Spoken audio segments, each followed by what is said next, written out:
Assalamualaikum warahmatullahi wabarakatuh. Izin memperkenalkan diri. Nama saya Rizky Jailani, NIM saya 210400110. Di sini saya akan mempresentasikan materi tentang e-bisnis dan e-commerce. Sebelum kita mengetahui apa sih itu e-bisnis dan e-commerce, di sini saya akan membahas dulu tentang huruf E-nya.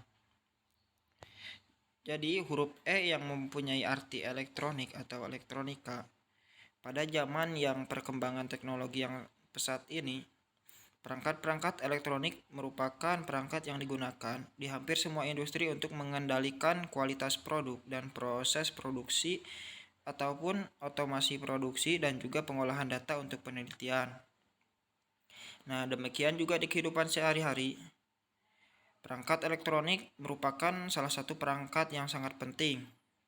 Contohnya ponsel ya atau handphone yang digunakan untuk berkomunikasi, televisi untuk hiburan ataupun mendapatkan berita penting, dan ada juga kamera untuk menangkap momen-momen penting dalam hidup kita.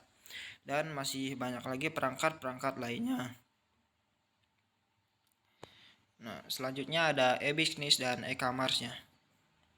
Pada dasarnya, e-bisnis adalah kata yang diserap dari dua suku kata bahasa Inggris, yaitu electronic business, yang bila diterjemahkan memiliki arti kegiatan bisnis yang dilakukan secara otomatis ataupun semi-otomatis dengan memanfaatkan sistem informasi komputer. Nah, istilah ini pertama kali diperkenalkan oleh seorang CEO perusahaan IBM yang bernama Lou Gerstner ya, yang saat ini merupakan salah satu perusahaan yang melakukan sistem operasionalnya dengan menggunakan teknologi internet. Nah, kemudian e-bisnis ini memungkinkan suatu perusahaan untuk bisa berhubungan dengan sistem pemrosesan data secara internal dan juga eksternal, secara lebih efisien dan juga lebih fleksibel. Nah, e-bisnis juga banyak digunakan untuk saling berhubungan dengan pihak supplier maupun mitra bisnis perusahaan, dan juga untuk bisa memenuhi dan melayani kepuasan pelanggan agar bisa lebih baik lagi. Jadi e-bisnis adalah bentuk interaksi eksternal perusahaan dengan para pelanggan, pemasok, kreditur, pemerintah, investor, dan media massa yang juga ikut menggunakan teknologi informasi untuk bisa membuat kembali proses internalnya. Nah, jadi pengertiannya adalah e-bisnis adalah suatu kegiatan bisnis yang dilakukan secara otomatis dan juga semi otomatis dengan menggunakan sistem informasi yang terkomputerisasi. Kemudian terdapat juga model-model e-bisnis ya, yaitu terdapat 8 model e-bisnis yang saat ini banyak berkembang, yaitu yang pertama ada virtual storefront. Virtual storefront adalah model e-bisnis yang menjual produk fisik atau jasanya secara online ya. Sedangkan para konsumennya menggunakan berbagai sarana tradisional lain, seperti dengan menggunakan jasa pos dan kurir untuk menerima belanjaannya. Yang kedua ada marketplace konsentrator ya. Model bisnis ini lebih memusatkan informasi produk atau jasanya dari beberapa produsen di suatu titik sentral ya. Pihak pembeli nantinya bisa mencari, membandingkan, atau melakukan pembelian pada bisnis tersebut. Yang ketiga ada information broker ya. Information broker akan fokus dalam menyediakan informasi terkait produk, harga, dan juga ketersediaannya. Mereka juga terkadang ada yang menyediakan fasilitas transaksi. Kemudian yang keempat ada transaction broker ya. Model ini akan membuat pembeli mampu mengamati berbagai tarif dan syarat pembelian. Namun kegiatan bisnis utamanya adalah memberikan fasilitas transaksi. Selanjutnya yang kelima ada electronic clearing house ya. Electronic clearing house merupakan perusahaan yang lebih fokus dalam menyediakan sarana dan prasarana seperti contohnya tempat lelang produk, di mana seluruh harga dan ketersediaan barang di dalamnya akan terus berubah tergantung dengan reaksi konsumen. Yang keenam ada reverse auction ya.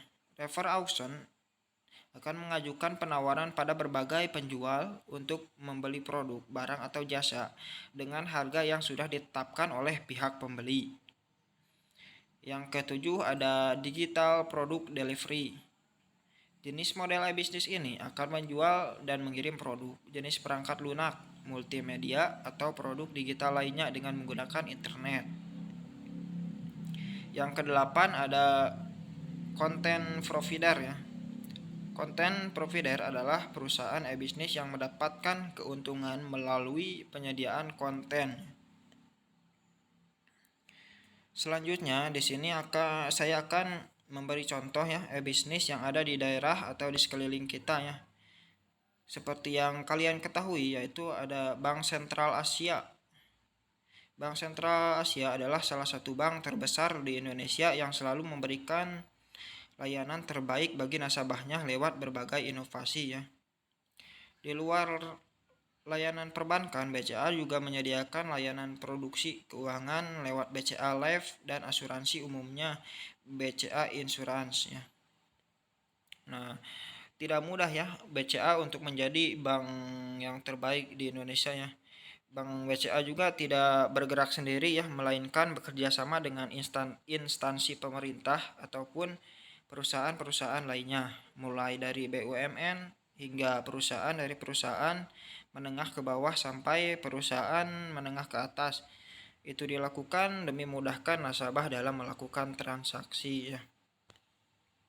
Nah, selanjutnya pasti kalian sudah mengetahui apa e-bisnis, tentu kalian juga harus mengetahui ya apa itu e-commerce. Nah, di sini berdasarkan pengertiannya, e-commerce merupakan pemanfaatan jaringan internet untuk proses jual beli, penggantian produk dan pelayanan. Dengan kata lain, e-commerce merupakan transaksi bisnis yang meliputi transfer maupun serah terima kepemilikan hak atas suatu barang atau jasa dengan menggunakan internet. Tapi jika dilihat dari teknisnya, e-commerce merupakan bagian dari e-bisnis ya. Nah, di sini ada contohnya ya, klik BCA ya. Berbagai perkembangan semua seakan dilayani oleh berbagai perusahaan saat ini dengan memanfaatkan teknologi yang terus berkembang. Nah, semua masalah menjadi solusi ya, praktis dengan menggunakan sistem e-bisnis ini.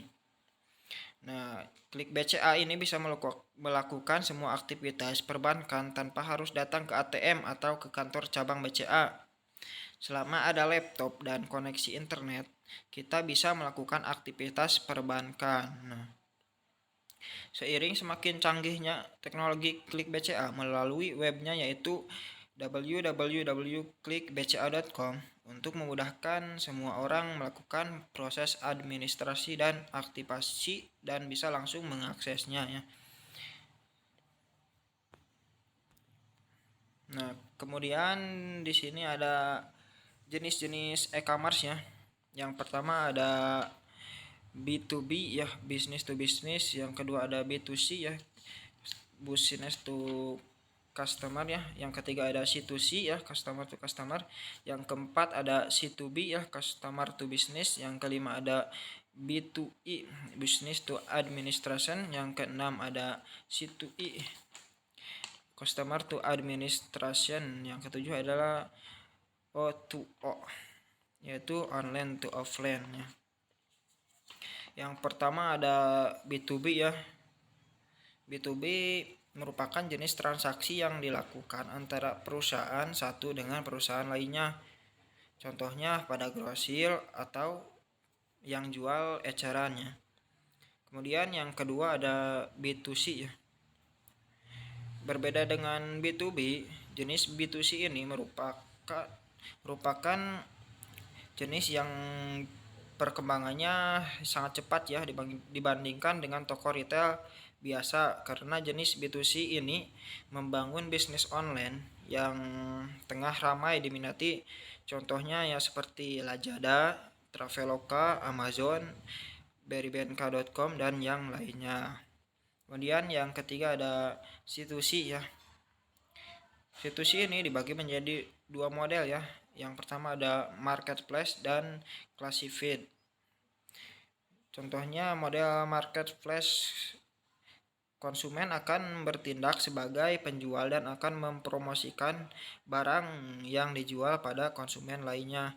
Sedangkan pada model classified lebih memberi kebebasan kepada penjual dan pembeli untuk melakukan transaksi.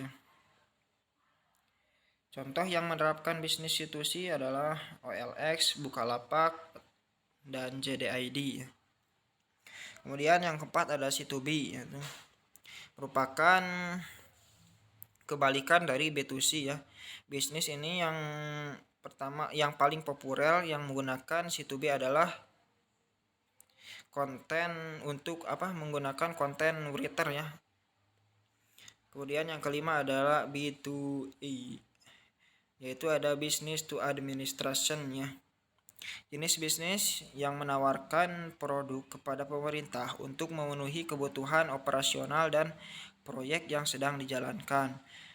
Contohnya adalah proyek Go Pajak salah satunya adalah Pajak Go ID ya. Kemudian yang keenam ada C2E atau Customer to Administration. Model bisnis ini sering digunakan dalam bidang pendidikan, kesehatan, dan administrasi. Contohnya misalnya website BPJS ya. Yang ketujuh adalah O2O, yaitu online to offline. Contohnya bisnis ini menggunakan jaringan internet seperti Gojek ya, Grab, dan masih banyak lagi lah. Kemudian di sini ada kelebihan dan kekurangan e-commerce ya. Yang pertama adalah kelebihan e-commerce ya, yaitu untuk menghasilkan lebih banyak penjualan ya, transaksi menjadi lebih efektif dan efisien, kontrol pengeluaran untuk pelanggan ya. Kemudian kekurangan dari e-commerce adalah kemungkinan terkena serangan hacker ya, kurangnya privasi, dan yang terakhir membutuhkan akses internet. Nah, selanjutnya ada hubungan e-bisnis dan e-commerce ya. Dalam penggunaan sehari-hari, e-bisnis tidak hanya menyangkut e-commerce saja. Dalam hal ini, e-commerce lebih merupakan sub-bagian dari e-bisnis ya. Sementara e-bisnis meliputi segala macam fungsi dan kegiatan bisnis menggunakan data elektronik, termasuk pemasaran internet.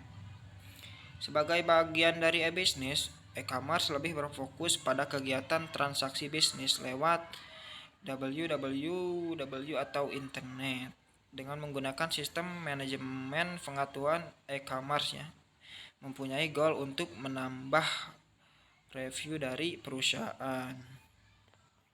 Lanjutnya ada kesimpulannya. Jadi kesimpulannya adalah e-bisnis merupakan kegiatan bisnis yang dilakukan secara otomatis dengan memanfaatkan jaringan komputer dan teknologi internet. Kemudian e-bisnis memungkinkan suatu perusahaan untuk berhubungan dengan sistem pemrosesan data baik internal maupun eksternal, yaitu agar lebih efisien dan fleksibel. E-bisnis sangat berperan dalam kehidupan sosial masyarakat saat ini ya. Kemudian ada e-commerce ya. E-commerce merupakan bagian dari e-bisnis. E-commerce juga dapat dijadikan solusi untuk membantu perusahaan dalam mengembangkan perusahaan untuk menghadapi tekanan bisnis ya. Lanjutnya, e-commerce juga dapat meningkatkan efisiensi biaya dan produktivitas perusahaan sehingga dapat meningkatkan kemampuan perusahaan dalam bersaing ya. Nah, cukup sekian presentasi dari saya ya. Mohon maaf bila ada kata-kata yang salah atau kurang dimengerti. Mohon pengertiannya. Terima kasih. Wassalamualaikum warahmatullahi wabarakatuh.